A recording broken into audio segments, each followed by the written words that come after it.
Olamide Zaccheaus now had 17.8 points this past week. Look, Olamide Zaccheaus with back-to-back weeks, guys, had 7 catches against Baltimore and on 7 targets, then 6 catches against the Bengals and a touchdown on 8 targets. Joe, according to my math, that's 15 targets over the last 2 weeks. Could we acquiesce that if you're in a deep format, that start 3 wide receiver with the flex, Olamide Zaccheaus should be rostered? Okay, so this is let me build on an analogy that I had earlier. Let's say you drive past the McDonald's and you're really hungry right now, but you get there and the drive-through line is too long, and there's a Burger King next door, and that one has the short drive-through line, and you're like, all right, I prefer McDonald's, but I'm really hungry. I'm going to go to Burger King. If you miss out on Parker Washington on your initial waiver run, pick up Olamide Zaccheaus. What? Why are you shaking your head? You're welcome.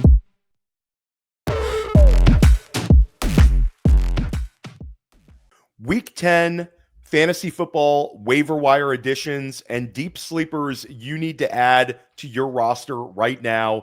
Theo Greminger, Joe Dolan, and Tom Brawley every single week. Fantasy Football Daily on the Fantasy Points Podcast Network and Fantasy Points YouTube. Let's start out at the top. I mean, I don't want to be like an I told you so guy, but we've been telling people to add Tory Horton for like 5 weeks. We've referred to him as one of the highest contingent upside wide receivers available in fantasy. If you could support it on your roster, stick him in the back end of it. There's potentially to take on a larger role post-bye, and also the breakdown of Cooper Kupp. Guys, we saw it. Cooper Kupp missed week 9, and Tory Horton only 4 targets, but it's been a trend all season. The guy scores touchdowns. The guy looks explosive. Joe, your thoughts on Tory Horton moving forward? Yeah. I saw you on X saying, how about we just give him the job, forget about this old guy, Cooper Kupp. It could play Cooper Kupp in a situational role, right? I mean, I'm sure there's still a role where the veteran can do some good things for this passing offense, but we wanted to see Tory Horton with an expanded role, and here's what he did. He puts up, 20 fantasy points for you. So, there are certainly people who picked up and started Tory Horton. I'm one of them. Unfortunately, in one of my leagues, I dropped Pop Douglas to do it, but I came out and still had a good performance with Tory Horton. Now, and you're 100% right. It was we want to get ahead of to say this show is about what if happens on the waiver wire. Anybody can sit there and say, oh, well, this running back got hurt. Go pick up his backup. Everybody knows that. That's why we save our big time FAAB dollars. And that's a proper way to play the waiver wire as well. But if you get to this point of the season when nobody has FAAB budget, or you might not have FAAB budget because you proactively play the waiver wire, you want to get ahead and say, all right, this one guy in this really good offense, Seattle's offense, I think is better than any of us anticipated it being, at least in the passing game, certainly not the run game. Cooper Kupp is always hurt. That's why the Rams let him go. This young guy behind him has scored 3 touchdowns in an ancillary role. Well, what happens if Cooper Kupp does get hurt? Well, he got hurt in practice. So even if you hadn't picked up Tory Horton at that point, that should have set off the alarm bells if you've been listening to this show to go say, all right, these guys have been saying this is a large contingent upside player, and then it all came to pass on Sunday Night Football. I don't know how Seattle, which seems to me to have a really adaptable, modern coaching staff with modern game plans and a modern idea and a universal idea for what they want to do as a team. I don't know how they can just put this toothpaste back in the tube. I think Tory Horton is a phenomenal pickup and probably should be somebody who's rostered in almost every league. Yeah, and I think that this is one, I'm in complete agreement with you. We also had Clint Kubiak a few weeks back making the Justin Jefferson comparison, which was like really eye-opening for many, but Horton was a mega producer at Colorado State, had one season where he was just tremendous. Tom, if this is in fact the Tory Horton takeover for Cooper Kupp, and we see this offense sort of adjust here, is this a wide receiver 3 moving forward with the potential for big time spike weeks for us? I think so. He has the potential to put up some massive weeks, as we've already seen. 5 touchdowns on just 22 targets. The guy is a big play machine. He has a punt return touchdown as well. So 6 touchdowns on very limited opportunities. This offense is operating at a very efficient clip. I mean, Sam Darnold looks great, and this offense has not been slowed down, especially through the air. And Jackson Smith and Jigba, I think people are starting to catch on to him a little bit around the league. He's certainly going to draw more attention in the back half of the season. So Tory Horton's going to get more one-on-one opportunities. So just the big question is, will they move forward with Tory Horton after we see what he's capable of on Sunday Night Football?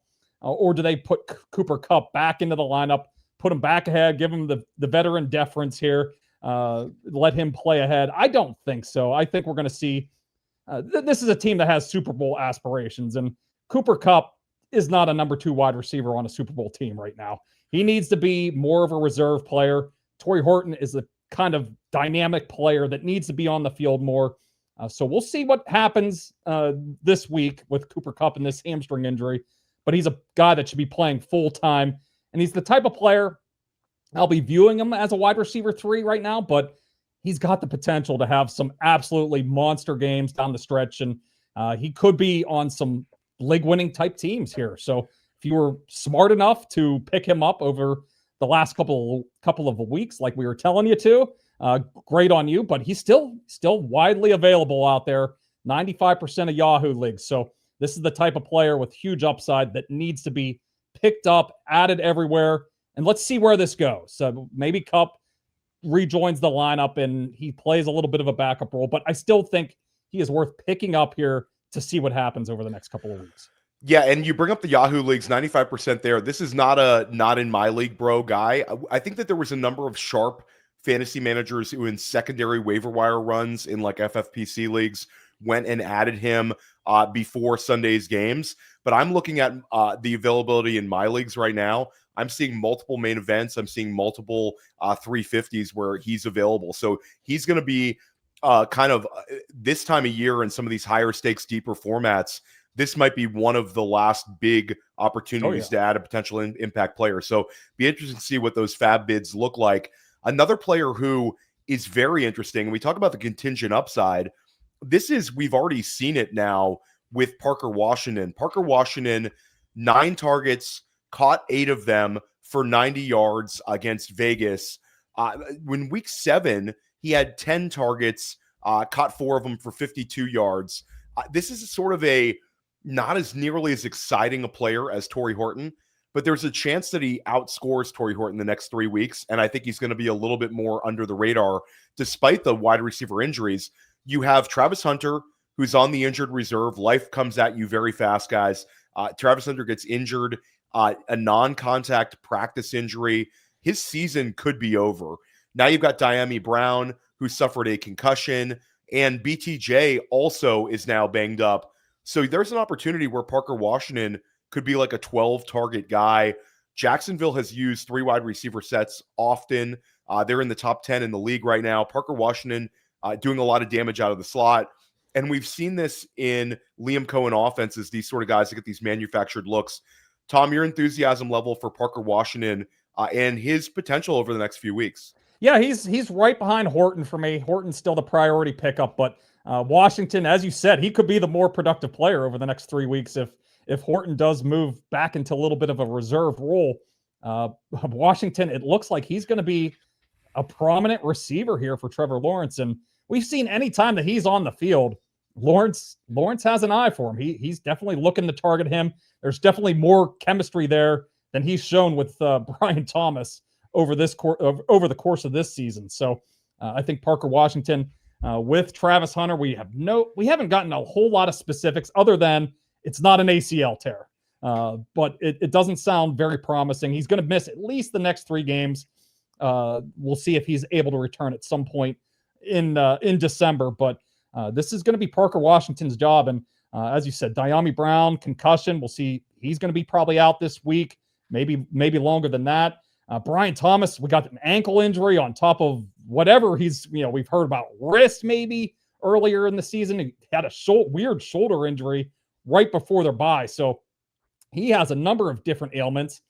Brenton Strange, I haven't heard a whole lot about him since he went on the IR. We don't know if when he's going to be back. So this is an offense that has been struggling to run the ball a little bit recently with ETN. So this offense could, it's weird to say, but it could kind of run through Parker Washington if Brian Thomas is not completely right. So he's a pickup in play as a wide receiver 3 for PPRs right now.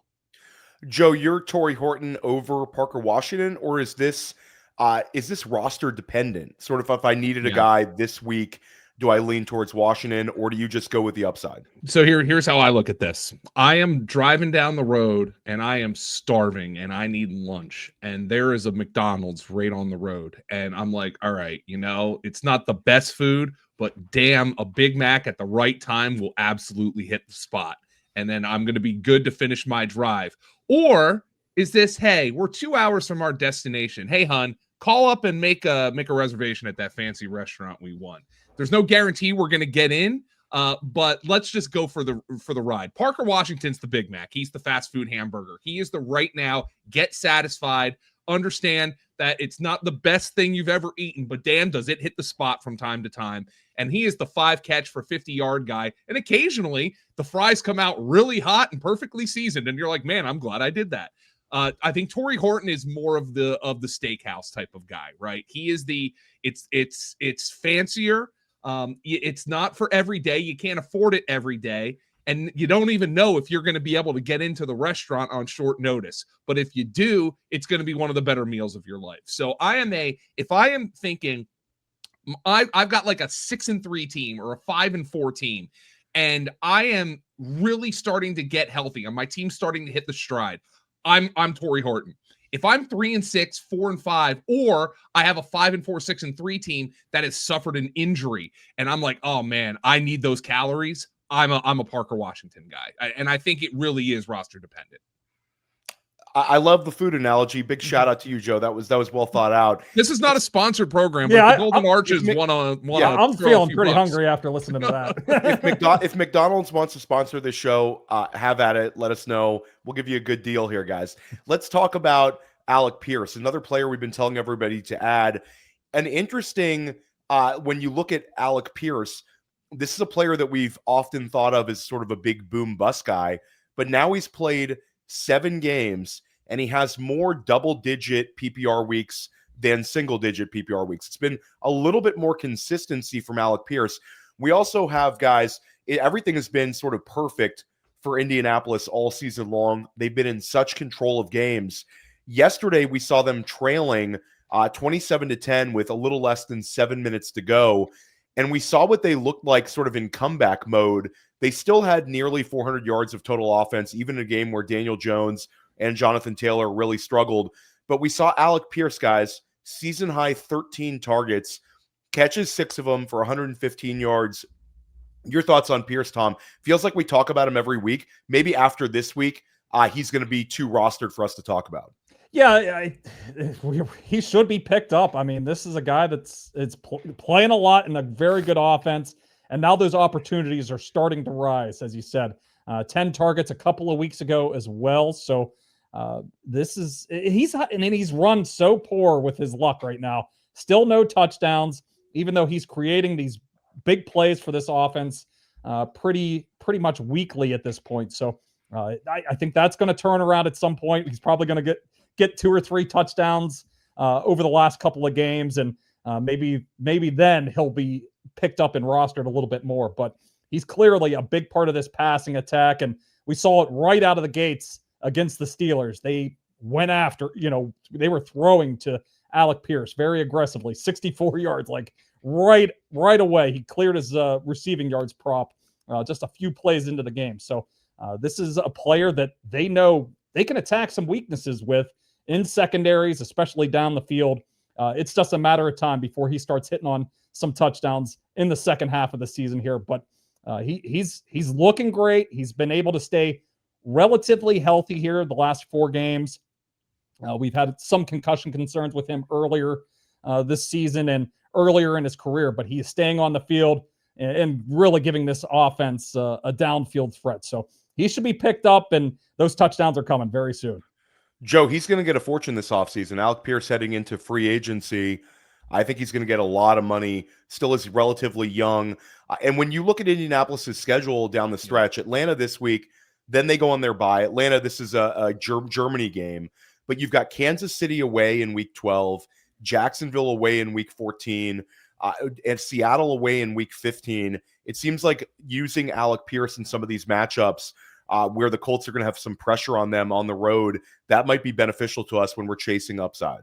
Yeah, and this is a guy who, as Brett Whitefield was pointing out, while his ADOT, I think before this weekend, I haven't checked it since, before this weekend was still like 20 yards down the field, which is ridiculous. This is not just a guy who's running 9 routes. He is routing people up, Tom. You saw that against your Steelers. I actually, I looked at the numbers for prop bets, and I preferred Michael Pittman and Josh Downs. Now, fortunately, all of those guys got home, including Alec Pierce, who Ryan Heath liked a whole lot this week. He's a different player, Theo. He is working as he has added elements to his game that he did not have in the past. This is a better football player than he has been, and he's playing in an offense that is better now. But look, Daniel Jones did not have a good game, okay? The Steelers defense finally woke up for the first time this year. I'm not going to freak out about it, okay? But Alec Pierce, in the fact that Daniel Jones had a bad game and still had big numbers, I think that's even more encouraging for him.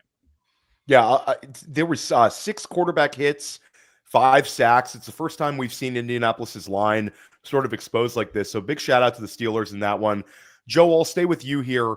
If Kayshon Boutte misses time, do we consider using Demario Douglas? Douglas had his best game of the season, 4 catches for 100 yards and a touchdown, 6 targets. It's been sort of a forgetful year for Demario Douglas. I know there's some best ball enthusiasm for him this past offseason. You're going to leave him on the wire, or are you potentially picking him up? I think he's a pickup for sure. Now, a couple of updates here, and this is going to muddy this picture because we've seen Demario Douglas literally put up goose eggs this year. According to Mike Vrabel, Kayshon Boutte is only day-to-day, so he could play this coming weekend. And he also said the rookie Kyle Williams is going to see an increased role. I mean, I don't view Kyle Williams as somebody who has the contingent upside that a Tory Horton had, but maybe for those of you who are everybody we talk about is picked up in your league, Kyle Williams is somebody you could consider adding to your roster.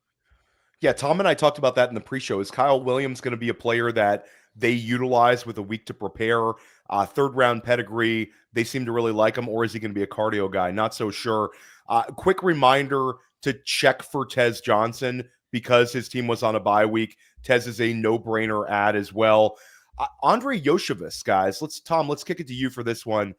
Andrei Iosivas, T. Higgins was spectacular, but T. Higgins did take a knock at the end of the game. Doesn't look like anything too serious, but if it does turn out to be something troubling, is Andrei Iosivas a player you want to pick up with Cincinnati on a bye week? Had played very well, and Joe Flacco on fire, 470 passing yards. Flacco has now the 4th most passing yards in a game by a Cincinnati Bengal all-time. Just wild times. Yeah, that's more the reason why I'd want to pick him up, is just because Joe Flacco is throwing it a lot. He's playing well. So if anything happens to these Jamar Chase or T. Higgins down the stretch, I would think that Andrei Iosivas is going to have a pretty big role in this passing game if those guys miss. The good news for T. Higgins is that he does get this week off. They're on bye, so he probably I would think that he plays in week 11 against the Steelers. But Iosivas is at least one of these guys that maybe he goes to the high-end stash type of players here. If they're going to be throwing it 40+ times a week with Joe Flacco, we've seen them heavily target Jamar Chase in a couple of games, but I think it is going to be a little bit more spread out. And Iosivas showed yesterday a couple big plays there, scored a touchdown, up over 60 yards in that game. He would be kind of the handcuff for these wide receivers. So just getting pieces that are attached to this Bengals offense right now with Joe Flacco, I think is a smart idea. Yeah, and I think you nailed it. I think if you have T. Higgins, pick up Andrei Iosivas just for, you can hold him for a few days here. Mm-hmm. Just make sure that everything's looking good with the injury. And if you have Jamar Chase and you're looking to buy into this entire pass attack, you might get 1 week here potentially if there's anything with Higgins. Joe, you get the fun question, and you'll wrap up wide receivers with this one. Tom and I talked about him a little bit this morning. Olamide Zaccheaus now had 17.8 points this past week. Look, Olamide Zaccheaus with back-to-back weeks, guys, had 7 catches against Baltimore and on 7 targets. then 6 catches against the Bengals and a touchdown on 8 targets. Joe, according to my math, that's 15 targets over the last 2 weeks. Could we acquiesce that if you're in a deep format that start 3 wide receiver with the flex, Olamide Zaccheaus should be rostered?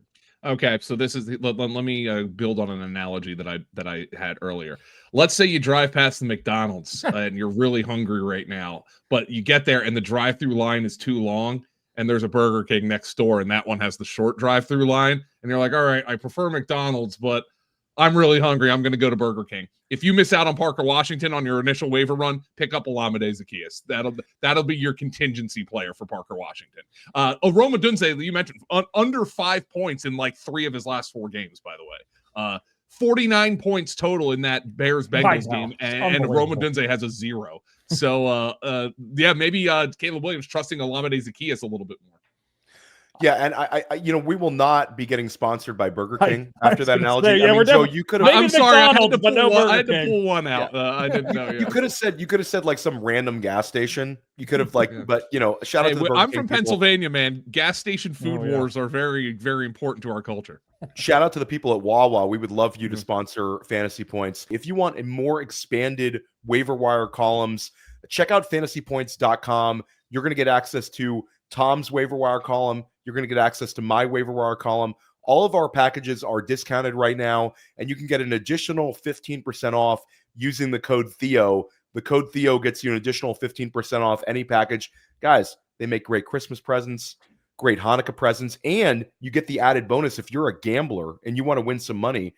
Our guy Tom is on a 12-1 heater right now with his prop bets. Tom, you're going to keep that thing going rest of the season? I hope so. We've had a couple of very strong weeks here. I know Joe had a great week as well. Our guy, Justin Varnes. If you're looking for very soft markets to bet into, Justin Varnes kills it with the defensive props. So he's been making money hand over fist right now. So it's going well. I know a lot of happy people were in our betting Discord here this morning. So on a Monday morning. So a lot of winners were given out by the staff, and it's a great time, especially if your fantasy teams are starting to fall off the cliff here a little bit. We're trying to save you with our waiver wire analysis, but you can always get in on the props as well. Yeah, and I'll give us a lot of props here for this show here, guys. I mean, we talked about Tory Horton. We also were all over Kyle Monangai. We were all over Joe Flacco. We've been running pure, and we're hoping to do so for the rest of the season leading into the fantasy football playoffs. Joe, let's talk about a situation that we thought would be pretty clean, and it was the New York Giants running back room. Cam Scatterbo goes down. Next man in, Tyrone Tracy. But Devin Singletary looked better than him this past week. How are you unpacking the Giants running back room?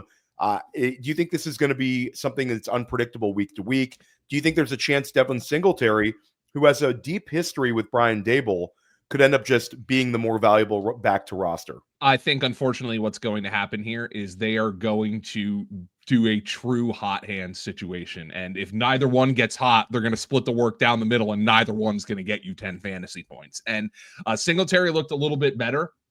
I don't know if I'd feel better about starting him in the upcoming week, because Tyrone Tracy still did pace in targets and catches, though Singletary got some of those as well. What this is like a severe lowercase version, in my opinion, of what the Panthers are now. No, because I think Rico Dowdle has really jumped to the forefront. Probably an extreme lowercase version of what the Seahawks are right now, where you see if one guy's the hot hand. This team, the Giants, the problem is with no Scatterbo, their goal line back is Jackson Dart. So they're going to go to the guy who's going to be the battering ram down at the goal line.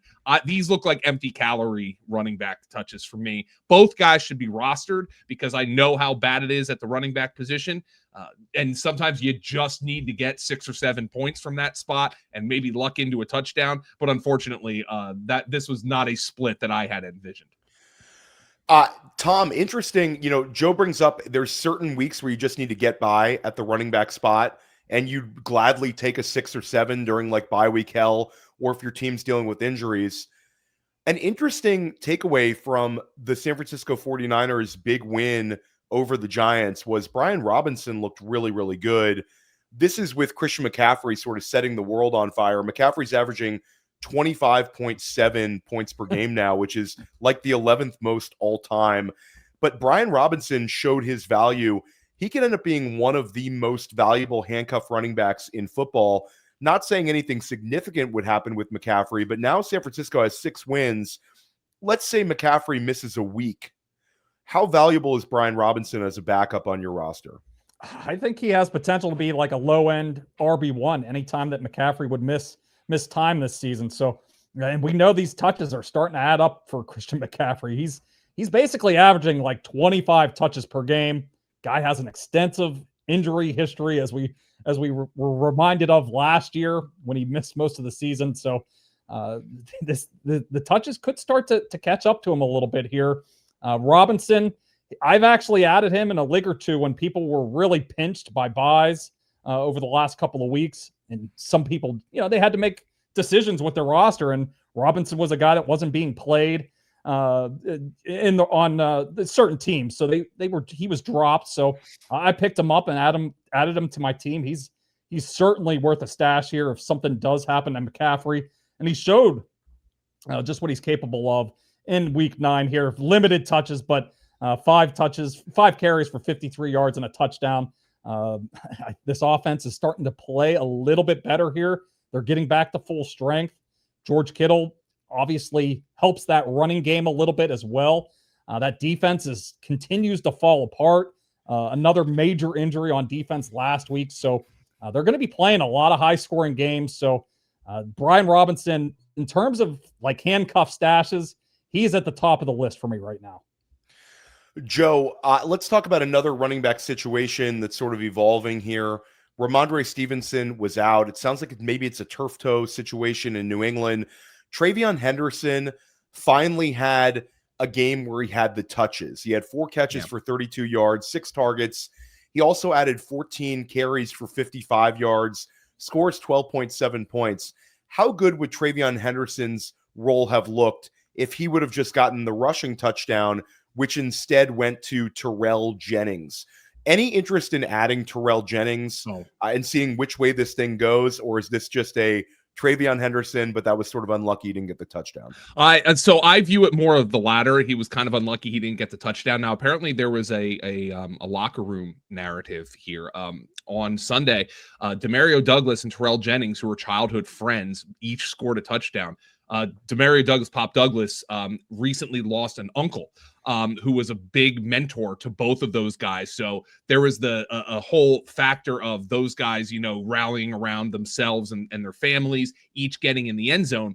Nonetheless, I had already picked up Terrell Jennings in multiple leagues in the event that TreVeyon Henderson was completely doghoused. And we had to take that into account. Like if you were building DFS lineups or doing prop bets, you still had to take into account that TreVeyon Henderson, who was going to be popular, was going to be doghoused because of some of his struggles early in the season. That didn't exactly work out that way. So TreVeyon Henderson had the performance he needed, but I still think Terrell Jennings is somebody who you can plug into a lineup, because if TreVeyon Henderson has the struggles that he had early in the season and Ramondre Stevenson's not active, I think Terrell Jennings is going to serve as the Ramondre Stevenson proxy. So I think he's somebody in these bye weeks.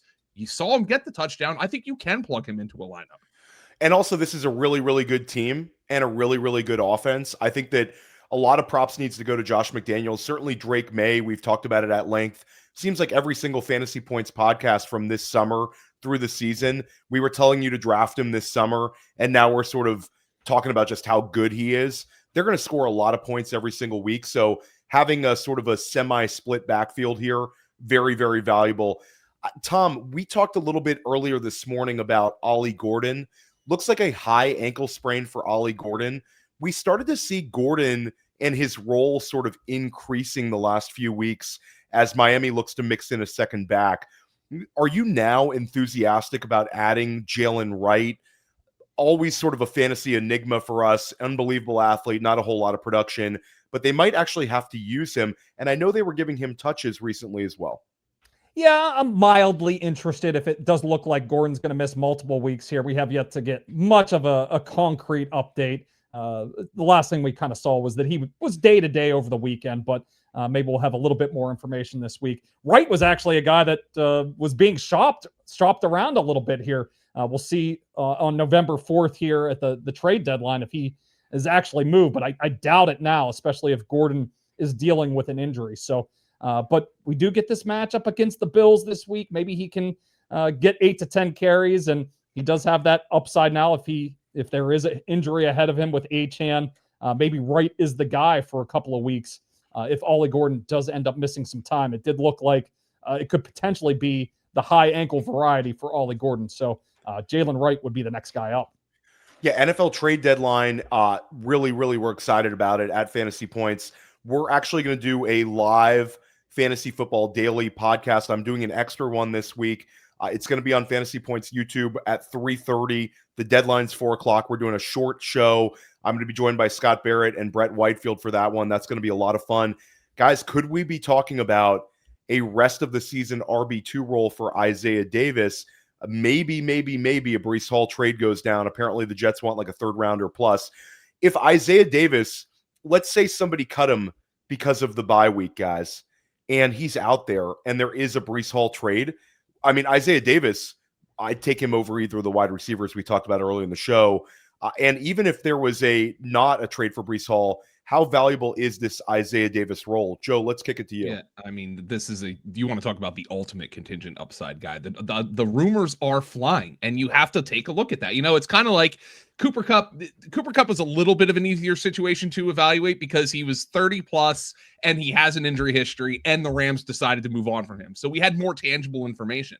But if the Jets get a third round pick, by the way, they don't have one. They don't have their own because it belongs to the Eagles. So if they get a third round pick for Breece Hall, they probably are going to make that move because at best, they're going to get a third round in the compensation market for Breece Hall. So if they are able to get the third or an equivalent of a fourth plus a fifth or 2 fourths or whatever, they're probably going to make that trade. So heck, by the time you listen to this, maybe Breece Hall has been traded or there's news that the Jets are not going to trade Breece Hall. But if you could magically rewind 24 hours, I would be putting in claims for Isaiah Davis. The problem is, though, Theo, waivers are almost certainly going to run on Tuesday nights. And if Breece Hall is traded, Isaiah Davis is going to be absolutely gobbled up by FAAB. Yeah, 60% guy. All the FAAB you have left type. I mean, everything you have left. It's week 10, everything.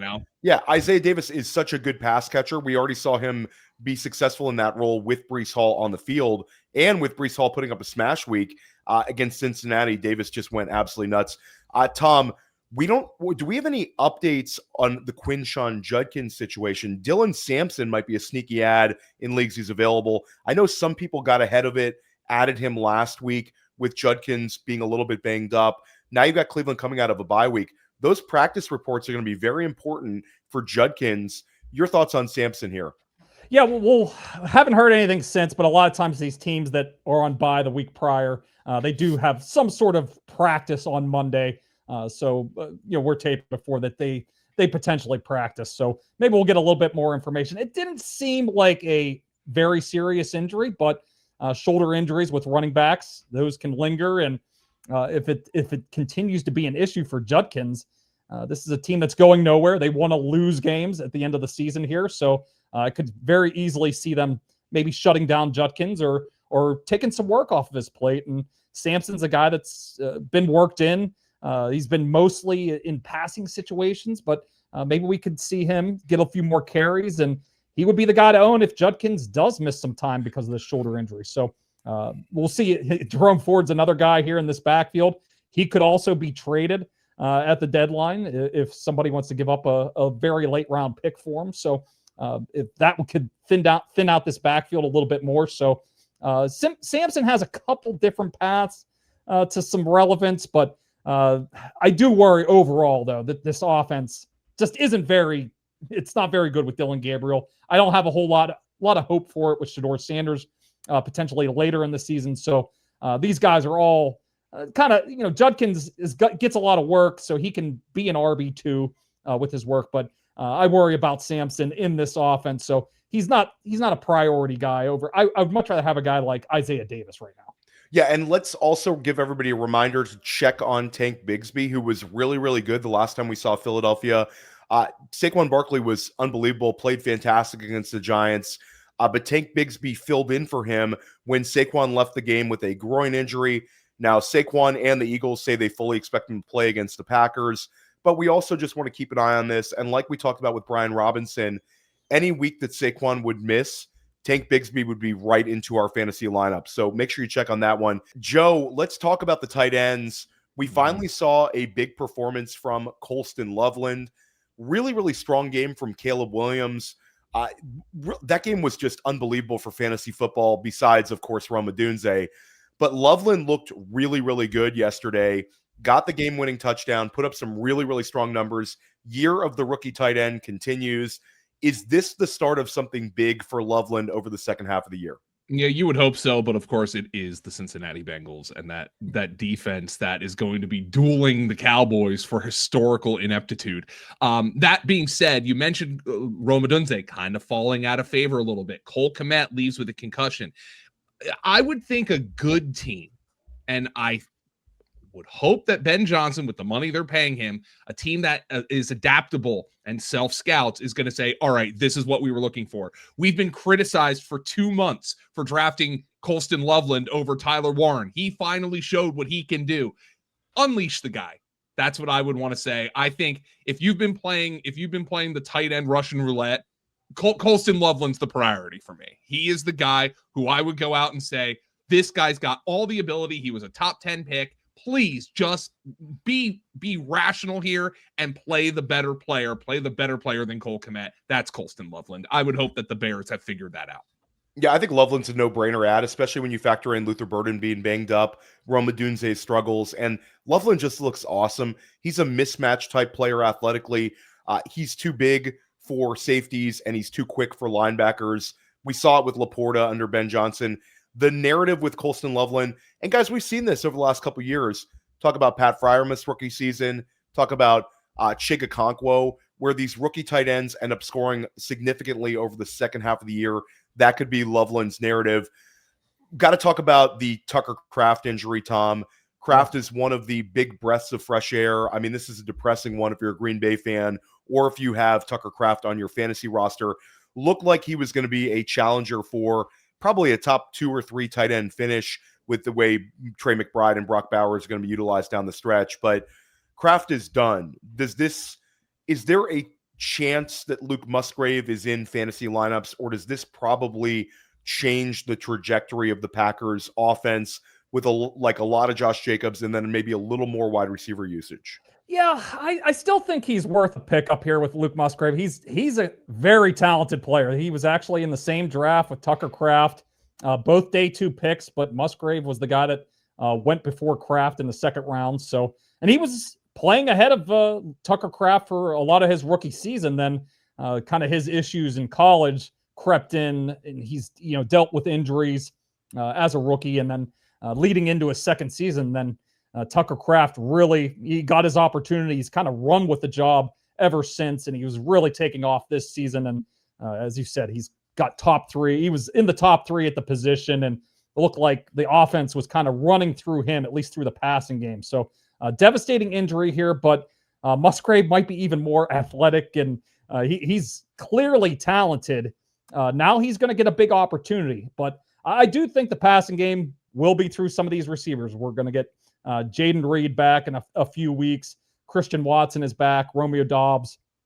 I do think the offense will run through those 3 wide receivers. But just on the off chance here, if Musgrave does tap into that talent, uber athletic, he could probably do a lot of the same things that Tucker Kraft was doing after the reception. So I just worry overall, though. Maybe we see a little bit more of a tight end committee. They kind of split the snaps a little bit in week 9 after the injury with John Fitzpatrick, but maybe Musgrave earns more opportunities in the next couple of weeks, and maybe he could be one of these guys that you have some confidence sticking into your lineup once the fantasy playoffs roll around. But for right now, he's more of a guy I'd pick up, stash, see what happens over the next 2-3 weeks, and hope that he has a little mini breakout with the opportunity that he's going to get in this pretty good offense.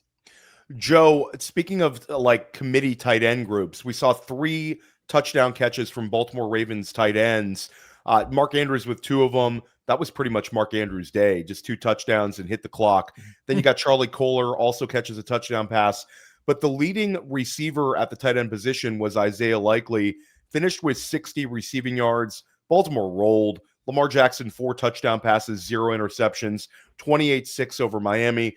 Bringing up Isaiah Likley because we have heard Mark Andrews is a potential trade candidate, and Baltimore might send him out, despite Baltimore being maybe in the driver's seat with 4 out of their next 6 games against AFC North competition.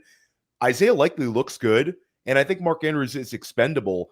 If a Mark Andrews trade were to go down in the time between now and the trade deadline, how excited would you be to add Isaiah Likley if he's available in your league? I'd move him to the top of this list. Of course, by the time you listen to this, you might know of that trade. And also, Isaiah Likley would be in a similar situation to Isaiah Davis, in which everybody in your league who has FAAB could put in a bid for him. But he would jump to the top of my list. If the status quo remains, I think, quite frankly, the status quo remains. You could pick up Likley and hope he doesn't goose egg you on a Sunday. But you do understand that he's a player who has upside if you do pick him up, and hope you pick the right week to use him. So he jumps ahead of Loveland for me if Mark Andrews gets traded. If the status quo remains, I consider him what I say a fantasy football yo-yo. On and off rosters, up and down, up and down, up and down. And that's what he should remain, I think, until proven otherwise. Yeah, and speaking of a player who's on and off of rosters, we talked about Dalton Schultz heading into week 7 coming out of the bye week because he was sort of becoming our break glass in case of emergency player. Weeks 3, weeks 4, weeks 5, 6 targets every single week. Then week 7 has the really big game, guys.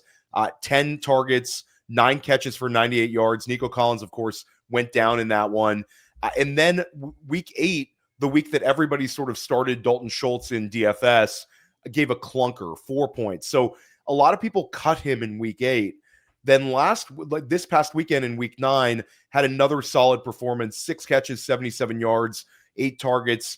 We're going to continue talking about Dalton Schultz as if he's on your waiver wire and you're searching for like 10, 11 points, he's certainly that. One other tight end, Tom, that I know you wanted to mention for deep league managers, Greg Dulcich. Shout out to the Greg Dulcich Hive. You have a little bit of window here. Yeah, the Hive is back. It's buzzing right now after that performance on Thursday Night Football. Had to add him to the waiver wire because he was out there making plays. And right now, this offense is really struggling to find playmakers. They're trying to manufacture touches for Malik Washington. But Dulcich does give them a little bit more downfield ability here. And we've seen the last 2 years, Geno Smith and Darren Waller in just some flashes here earlier this season. These tight ends have had some relevance, and we're looking at this roster. No Tyreek Hill. They need playmakers anywhere that they can get them, and maybe Greg Dulcich can be that guy moving forward. Promising 44% route share last week, so maybe that can rise here a little bit. Might as well, if you're the Dolphins, they're starting to clean house here a little bit. Fired the GM. Traded defensive end here and Jalen Phillips as well. So maybe they're starting to look towards next year. Let's get an eye on Dulcich, see if he can play a little bit. So anybody that's playing in FFPC or any other tight end premium leagues, I think he's at least worth a pickup here. If you got a roster spot that's not doing anything, maybe he could become somebody here in the next couple of weeks. Yeah, and I'll also mention a quarterback that we've been talking about for many weeks here. Sam Darnold, I think, is rostered in most leagues now. If he's still available, great addition. He was lights out last night against Washington, 4 touchdown passes. And guys, he was like 16 of his first 16, ridiculously efficient. Take a look for Sam Darnold. But one quarterback who should be available to you, and guys, we've talked about this player way too often because Jaden Daniels has been injured now multiple times this year. This one looked really bad. When I saw Jaden Daniels go to the ground, I thought this was season ending. They're not saying that. They're saying it's a dislocated elbow. But Marcus Mariota, again, on our waiver wire, radars. They play Detroit in week 10, Miami on the road in week 11, and there's potential Mariota sees time after Washington's week 12 bye. Your enthusiasm levels for Marcus Mariota, Joe? low, but I mean, in a super flex league, you might not have much of a choice. Here's my biggest problem. We know Terry McLaurin's going to be out till week 12 and beyond, apparently, with that quad injury. They say Jaden Daniels here. Let me back up and rephrase a little bit, because when you ask me my enthusiasm level, well, they say Jaden Daniels' season isn't over. Might I propose that it should be? I think it will be. 3-6, a 3-6 record.